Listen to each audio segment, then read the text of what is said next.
Booker T, the Harlem Heat pants, the tights that you guys wore that I'm night. busting out tonight. Oh, you're busting that out tonight. I want to be a part of Stranger Things. I don't care if I'm a background character, if I got like a one line, if I'm just some dude in the background. Don't get me wrong, I should be a Hollywood movie star. I think I got the, what it takes. That's all we need. 3-on-3, make it versus the Dark Order. Yeah, simple as that. Make it happen. We know we're gonna come out on top there. You already know.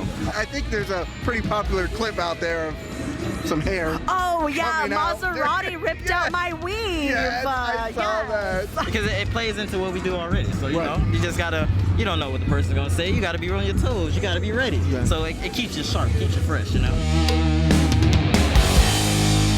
Hey guys, welcome back to another interview here on Tone and Entertainment. Today we're at FEW, Fighting Evolution Wrestling. And I'm joined by Gypsy Mac. How are you? Good, how are you? I'm doing great. Now, it's been 2 years since we last spoke. That's a long time. Right? I know. Well, you're on the other side of the country. I'm here down in Miami, Florida. We did a Skype interview. Yeah. 2 years ago. It was actually May 2020. Oh, wow. So a little bit over 2 years. Over 2 years because we're September 2022 right now. You know, the last time we talked about things starting to opening up because of COVID. Yeah. A lot has changed in 2 years. Oh yeah, I think I was still coming back from my knee injury and everything too. You actually still had the knee, you were getting ready to have surgery. Oh, okay, so yeah, it's been a wild ride since then. Yeah, how has recovery from the surgery been? It's been really good. I've been working pretty much every weekend. The knee's been holding up great, so great, good. Yeah, I know you were a little bummed down because I know you were just feeling like you were starting to get your momentum. And then not only the COVID come, but you had the knee injury come. So yeah, how does it feel to kind of be back in because you are back in the swing of things now? Oh yeah, most definitely, full time. Yes, you're very busy all the time. Yeah, it's been good. You know, my first match, a week later, I had my knee, tore my ACL, my meniscus, had to get all that repaired. So since then, I just made it a point to just try and do as many matches as possible.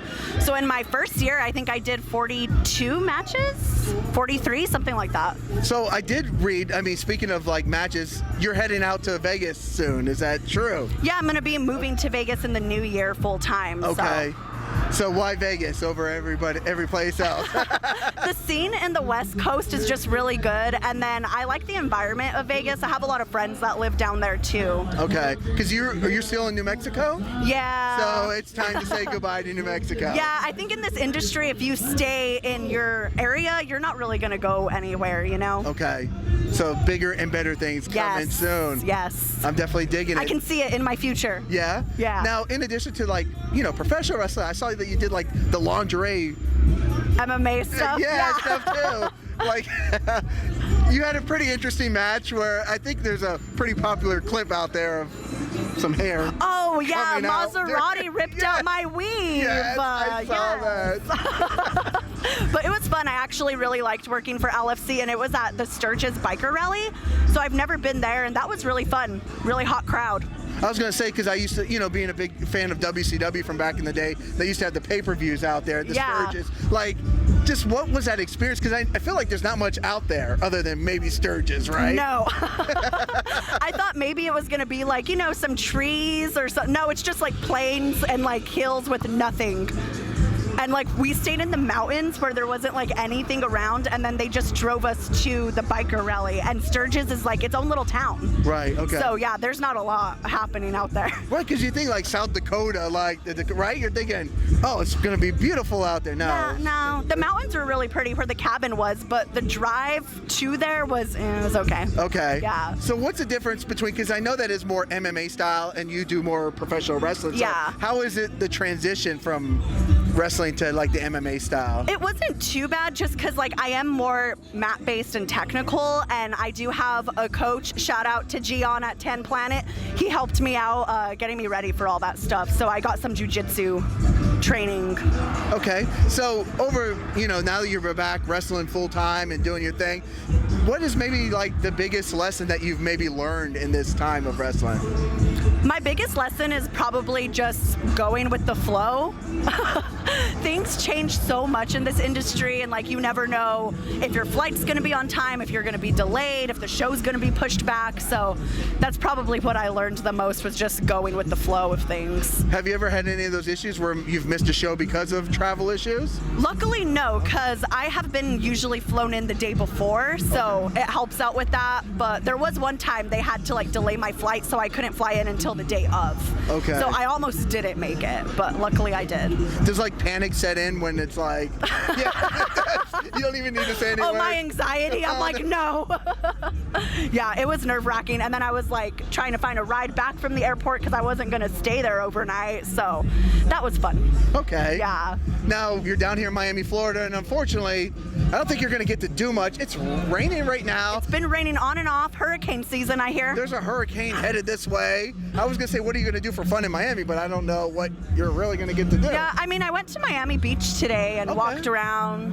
It was nice. It was just hot, and then all of a sudden it started raining. Welcome to Florida. Yeah. It rains for an hour, it's sunny. It rains for an hour, it's sunny again. That's why it's so humid. It is. We're all just sweating out here. I know. I'm like, oh, okay, I just won't really do my makeup because it doesn't matter.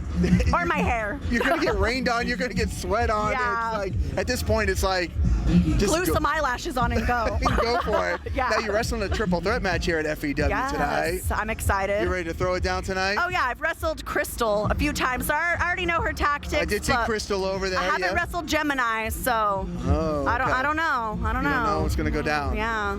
Was that match just announced kind of like when you got here? Well, originally it was supposed to just be a one-on-one with me and Gemini, but then some people didn't show up, so Crystal got added, which I'm not mad about. Okay. Because yeah, you're ready to throw it down with Crystal tonight. Oh yeah, I'm ready to throw it down with anyone. With anyone. I love the attitude. Who would be a dream match for you? Oh, one of my dream matches for sure is actually Soraya. Oh. Yes. Back in town. Okay. Yeah. Okay. That would be one of them for sure. I loved her years ago when I first got back into wrestling because I stopped watching for a little bit. Right. And then I saw her and I was like, oh my God, she is beautiful and she is amazing at wrestling. So big inspiration. It looks like she's ready to be back in the ring. Yeah. So hopefully that'll happen. Okay. Yeah. Okay.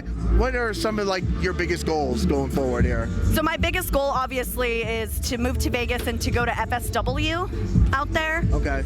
And then after that, once I'm done with the West Coast, I'm gonna make my way down here probably.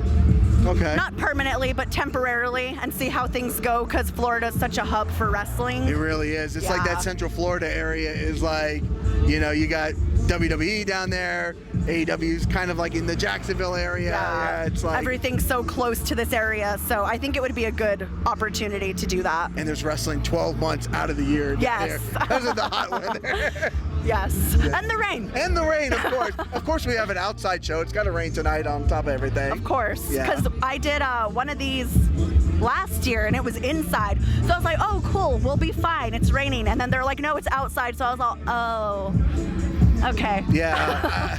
Wrestling and outdoor shows in Florida, sometimes I just don't understand it, but it's going to be a lot of fun anyway. Yeah, we'll have fun regardless. Right. Well, I know we're on limited time because we got to get ready for the show tonight. All right. So anything else in the future we have to look out for? What's coming up near for you?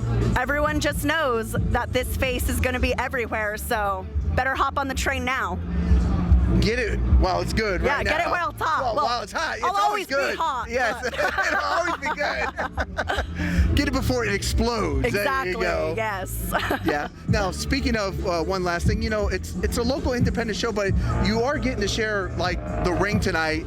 You're not specifically wrestling, but, like, even big-name stars like Diamante and Kiera Hogan are here. We just wrestled in front of, like, 20,000 people last night in New York, you know? Like, what does that mean to you, just kind of being able to share, you know, the ring with maybe the people that are where you want to be eventually? It's just nice to see them doing these kind of shows still, because it shows you, like, hey, you can also get on that level if you work hard enough and get to where they're at. So plain and simple. Yeah. I like it. Where can people look you up at? And I know you got some merchandise out there too. I actually didn't bring it with me because I couldn't bring a carry-on. Oh my God, what airline did you fly? United? Oh, no carry-ons for United. Not for me, so. Okay. Yeah, I couldn't bring no merch, but. Okay. If you guys want to buy my merch, you can hit me up on Instagram, and it's the Gypsy Mac, or on Facebook, Gypsy Mac, and I'm also on Twitter now. I wasn't on Twitter last time when we talked. Okay. I finally got on the Twitter train. You're on the Twitter Yes. train. 72 years later, you're on the Twitter train. I know, I'm old. It's okay. I've sent like 3 tweets the entire year. I don't know what to tweet about. I'm like, it's just thoughts, which are, I don't know if I should post all of them out there. It's probably best not to, because they will come back probably to haunt you.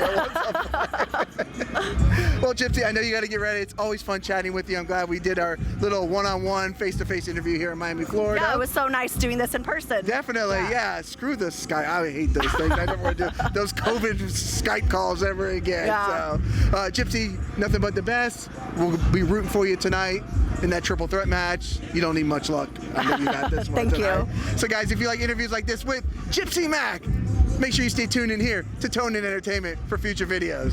Subscribe to the channel. Do it. Go now. Do it now.